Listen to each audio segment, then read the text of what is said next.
Naimbag nga daw motoristas! Last episode, we did some cliff diving and had some halo-halo goodness.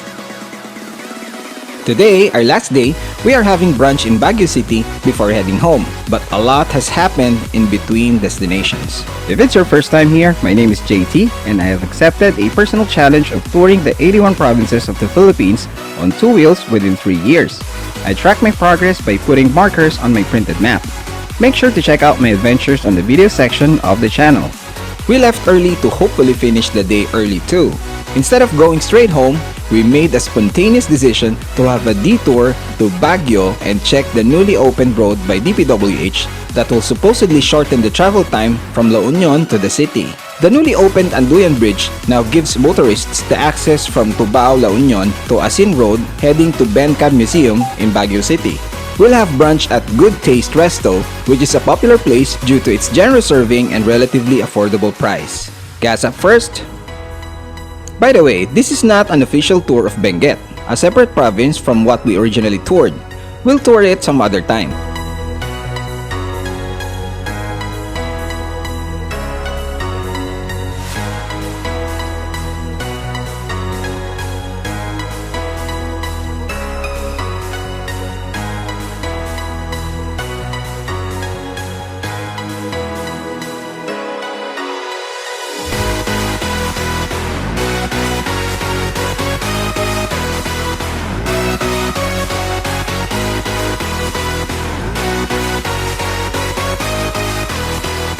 You will make a left turn on this road to reach the Anduyan Bridge.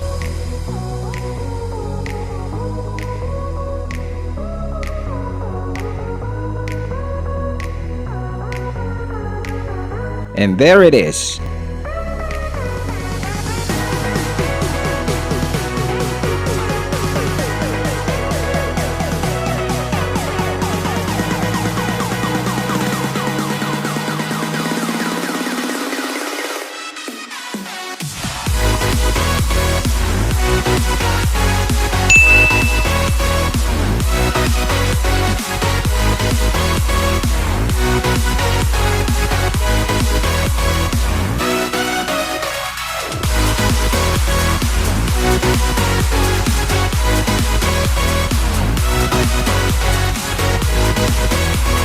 There are still some road repairs, but vehicles can already cross.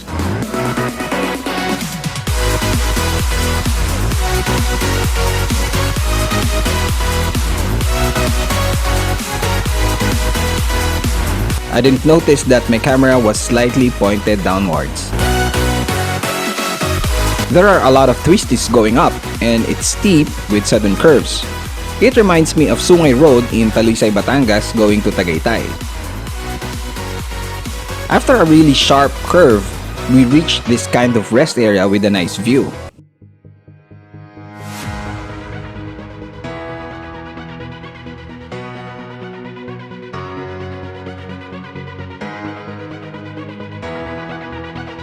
You can actually see the bridge from here. May bikes! Tabi po, tabi!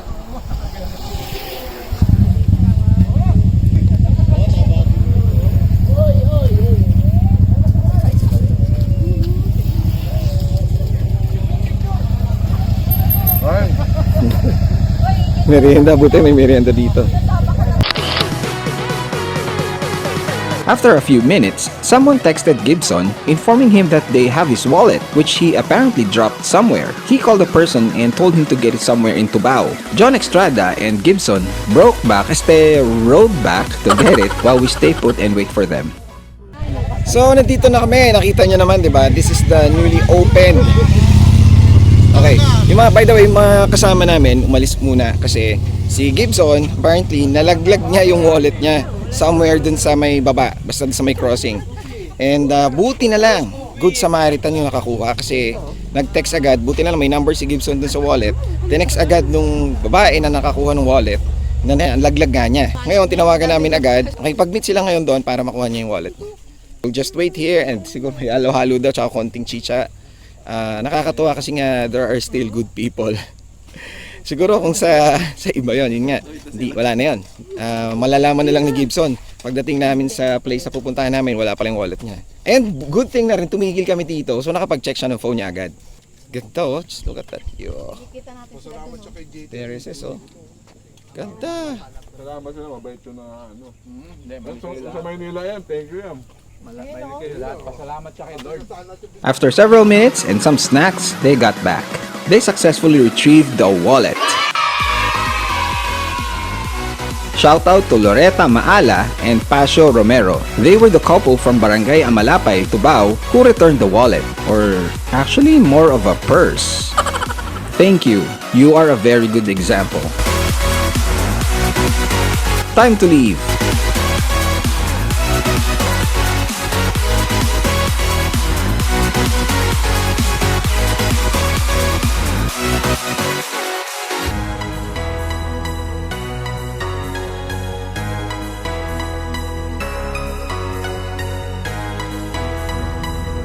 You'll pass through 2 bored tunnels, so make sure to honk gently to let a possible approaching vehicle know that you are crossing it.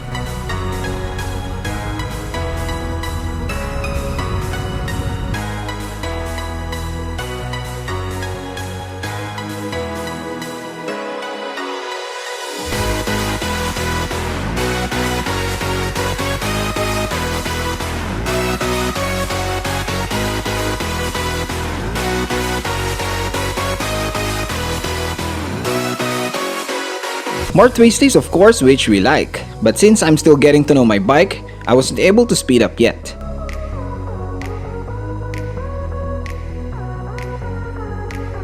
And we reached Bencab Museum, where we stopped for a bit to regroup.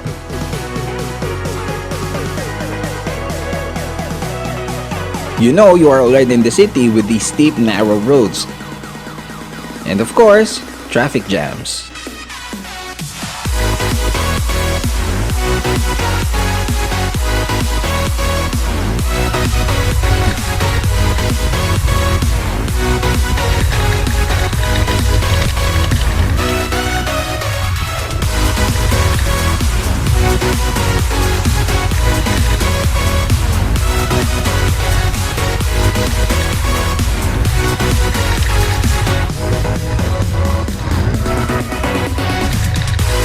After several minutes, we reached Good Taste. The parking area is right below the resto.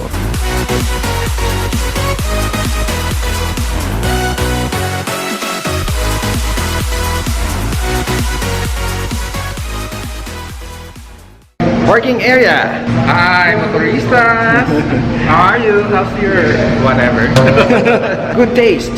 Marami palang Good Taste dito. Pag sinerch ko, there are 3 Good Taste restaurants. May mga guards. Nandun guards. So may CCTV din. We've left our jackets naman. Pero yung helmet syempre dadali namin. Okay? So breakfast muna kami. Kakain kami ng marami dito. Sabi nitong kasama ko. Sige, saan tayo manlilig? Sige, saan tayo sasagot ng breakfast natin? Okay. So tinulungan tayo ni Fafa Scoopy. Dinala niya yung helmet natin kasi nahihirapan daw mag-vlog. Is this it? Uy!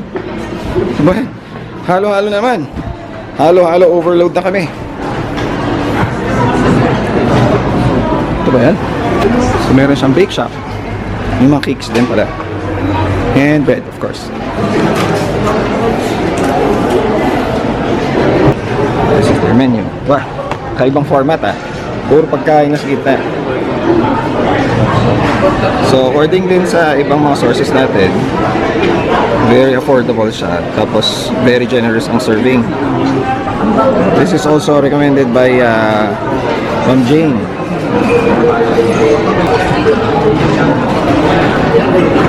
So, i-post nyo na lang kung gusto nyong i-memorize.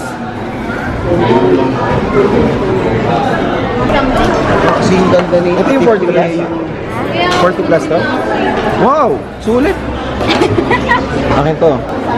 Cream puff. This is 18 pesos. 1.8? Mura? Mura. Tingnan natin kung masarap. Okay din siya. Malambot. Ang kadalasan na nakakain ko medyo matigas yung kasi because of the caramel or the sugar pala. Kaya siya namumuo. Pero ito, it's really soft. Tigim daw yan. Titikman daw ni Tamu, ayan. Alam mo naman yan, para kayong hindi nasanay. Kumukuha nga yun ang hindi niya order eh. Anong napansin mo? Dito sa good place, napaka-bait ng mga crew. Hindi na papayagan na customer yung magbubuhat ng tray. Insist nila na sila magbubuhat para i-deliver sa table. Talaga ah. So maganda yung service nila dito. Ayun, yun yata yung sa amin, oh. Oops. Wow, ini ang dami ng crispy pata. That's mine. Good taste. Good taste rice. Ang dami na serving pala.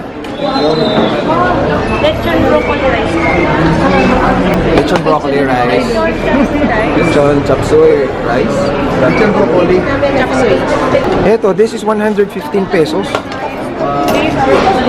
Beef broccoli. Sa ito. Crispy pata. Oh my. Wow, wow, wow, wow, wow. Ano natin ng konti. Crispy pata. Ay, dalawa. Dali isa. This is my hand. Yan, ganyan siya kadami. 390 pesos. Dami yan. Thank you for the food. Thank you, Lord. Amen.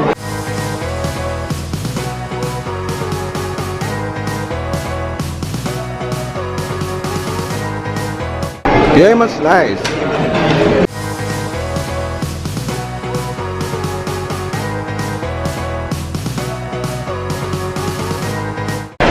So we're done with lunch. Papakita ko lang sa inyo yung sistema nila dito, nakakatuwa. Kasi para very efficient. Kita niyo kung paano. From ordering, tapos dadating na yung orders nyo, ito sila.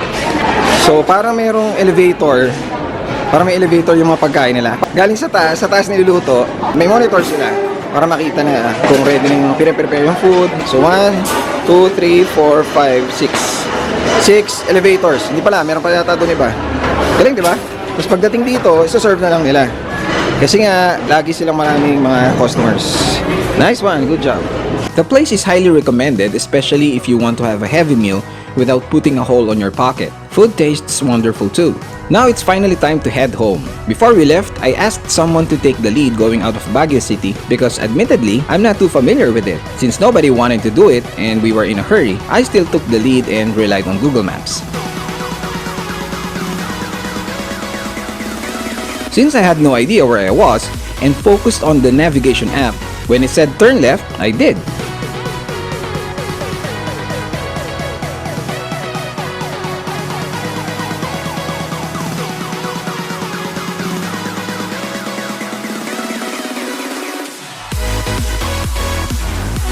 Next thing I know, Gibson was telling me that we are in the Session Road and reminded me that motorcycles are not allowed there.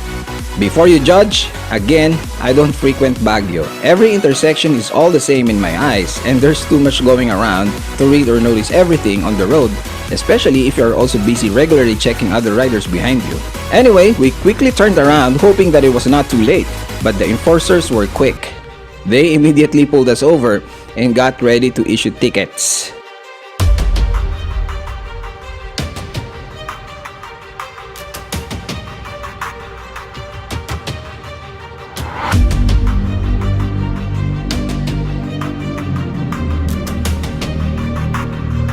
I tried to reason with the enforcer and maybe give us a warning. He won't budge. But a seemingly superior in rank officer called me and emphasized our mistakes, including relying on just navigation, and he explained things. I told him that I take full responsibility because they were just following me. Sabi ko, ako na lang tigitan nyo dahil sumunod lang naman sila sa akin. Wala silang kasalanan. But instead of issuing a ticket, he asked where we were going and gave directions. He let us go with just a warning. Kudos to this guy. Thank you, sir. But lesson learned, allot time to familiarize yourselves with the area to avoid inconveniences.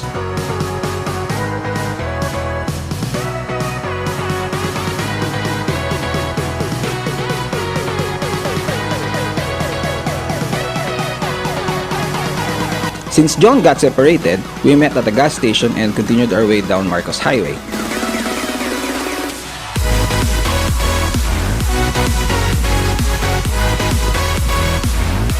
You have to be patient when overtaking trucks here because of the zigzag roads, which makes it harder to do so.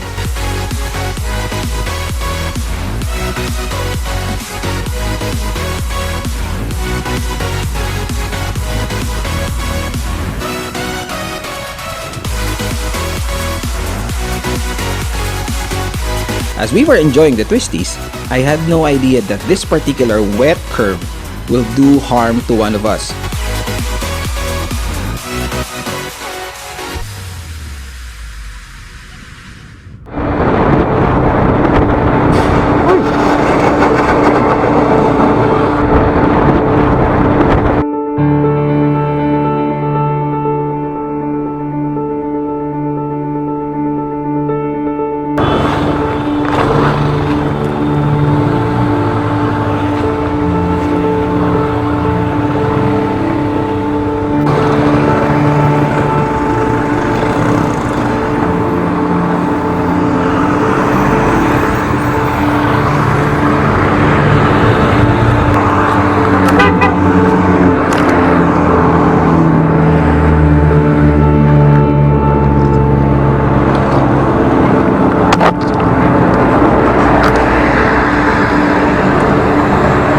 Bilid mo na. Pahinga ka muna. Nadula siya sa ano, basa. Yung basa.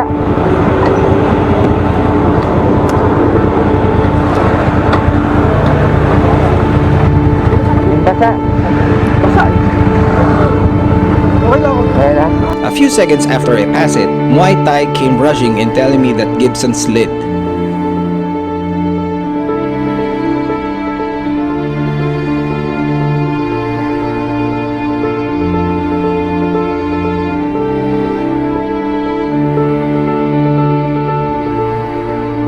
I hurriedly came back and relieved to see him standing and even smiling. Good thing Eric lent him his shoulder guard for his knee.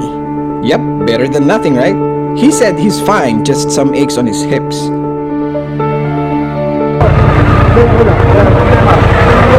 Pahiram ka.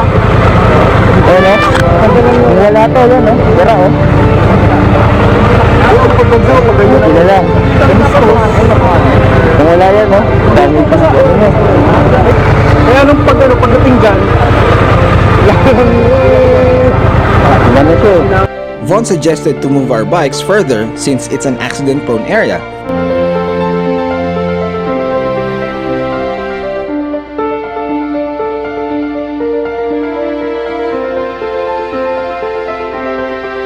And he was right. Right after we transferred a few meters more, a van lost control and headed to the spot where we were originally parked.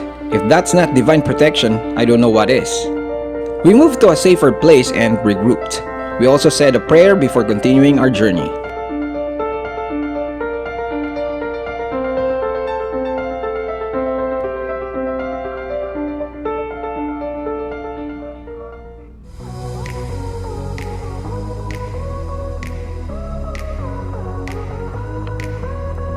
Just a safety tip. Always look several hundred meters ahead of you and watch out for potholes, slippery wet roads, and other possible road hazards and adjust your speed accordingly. Anticipation is the key. If you can see what's ahead of you, slow down. Anyway, accidents are accidents, so we should always be prepared by wearing safety gears.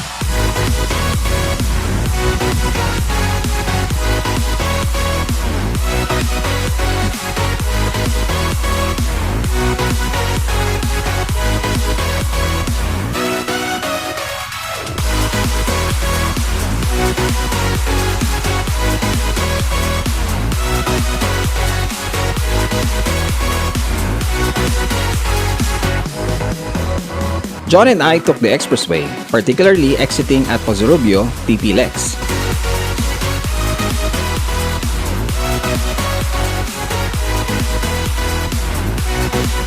Because we are law-abiding citizens, we did not exceed 100 kilometers per hour. In fact, we barely maintained a 90 kph speed and was bored to death. We, however, enjoyed the sunset. But before we went our separate ways, I asked them how the experience was. Hello motoristas! Second time, kasama nyo naman ako sa MoTour, Pilipinas.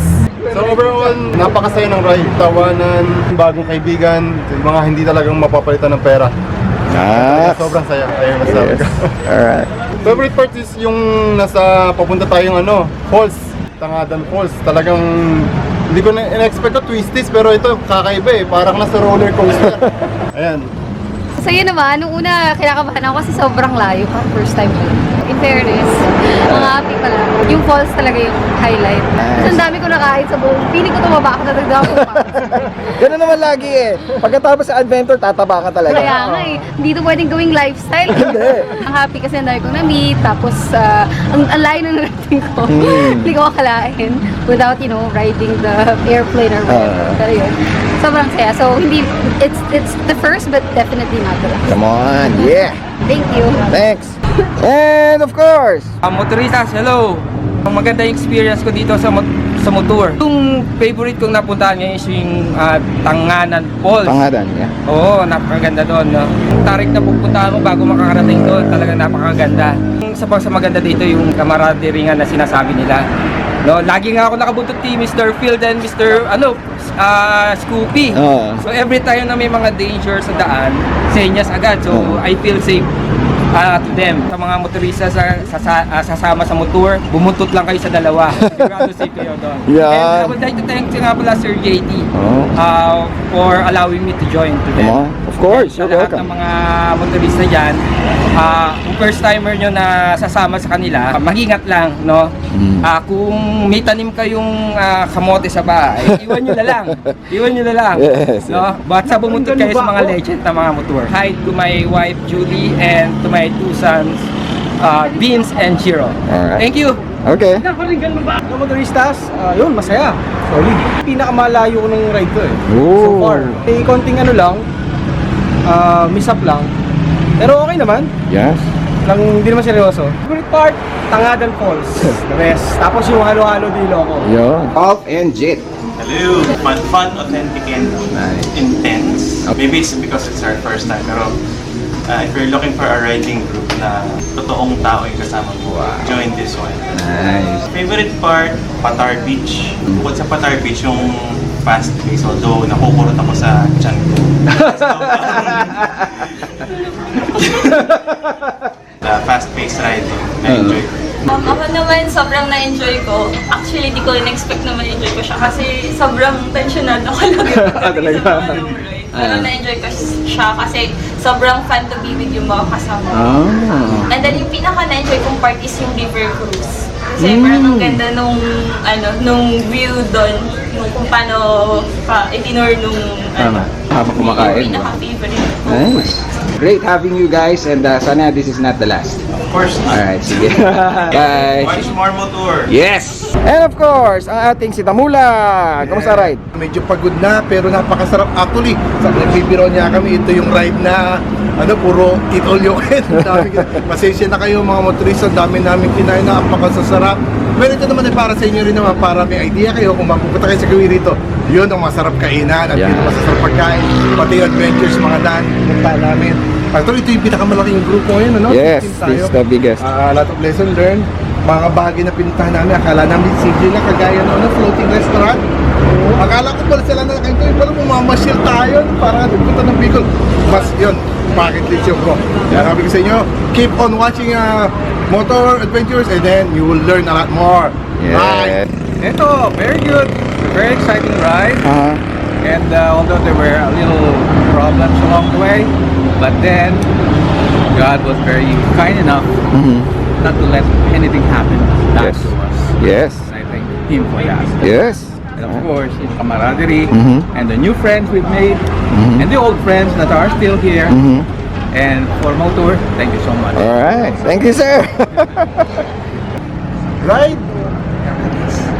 Di ba sabi ko sa inyo, yung green, tandaan ninyo, ito pa rin yun, hindi ko matanggal. Siguro 1 month na. Masakit na nga panga mo. Oo, kaya if you join MoTour, ito yun, this will happen to you. Parang maasim ng ngiti yan Hindi, pero honestly, priceless.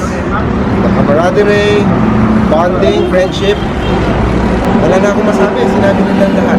Alright. All in all, probably another year. the place, the best lahat. Food especially. Thank you, sir. Hello, kamusta motoristas? Okay na okay siya. Nahuli sa falls. Yung daan niya. At mismo yung falls. Malamig man yung tubig pero okay siya. Oo, masarap, no? Hindi yung favorite mo. Okay. Alright, sama ulit na next time. Thanks. Hello po, motoristas. Ako nga po pala si Sol from Caloocan. First time ko pong sumama sa tour ni Sir JD. Lumampas po siya sa expectation ko kasi hindi lang puro pagmumotor. Ni-experience ko yung makasama yung mga ibang miyembro at na-feel ko na parang milig sa kanya. Ramdam ko yung yung comfort. Yung Tangadan Falls kasi yung adventure ng pagpunta sa falls napakaganda. Siguro sa mga susunod pa na sasama ako. Of course. Shout out sa aking partner, si Camille Roperes. Alright. Yung red okay lang. Maganda yung red, marami kami napuntahan. Busog kasi masalo na yung bumisita kami dun sa nila. Daming pagkain, kala mo pyesa pero breakfast lang. Pero bitin kasi more or less next time i-eat natin yung 7 to 8 days na ride. Puntahan nyo yung Tangadan na falls. Maganda yung pupunta doon kahit na hindi kayo maligo. Pero optional kasi kung gusto mo lang magmotor, yung pa lang doon, kahit bumalik kayo doon, ako personally babalik ako doon. Tapos kung gusto niyo maligo, okay lang din. Maganda rin tumalon kayo ng tumalon doon. Maganda rin. So, recommended ko yun. Plus yung Thunderbird. Pumunta kayo doon, mag-ano kayo ng budget nyo. So, more or less kayo mag-picture-picture tsaka mag-dine. Thank you, bro, ha? Ay, syempre, si Mr. Scoopy. Kamusta ride? Okay. Sarap. Ay, yung mga subscriber ko. Kayo, parang awan yun, ha? Kaya ang ride namin, medyo may mga konting lang. Pero okay. Nice. Yeah. Thanks, bro. Edison Scrupulo, shout out. Kabili ng Honda Beat ko.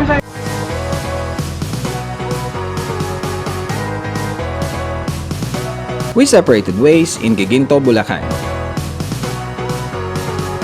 I arrived almost 10 p.m. instead of the usual 1 in the morning. That extra time for the family is worth the upgrade. Some may still not understand it, but family is my priority over my motorcycle quest. And I think so should everybody else. Here's the summary of expenses.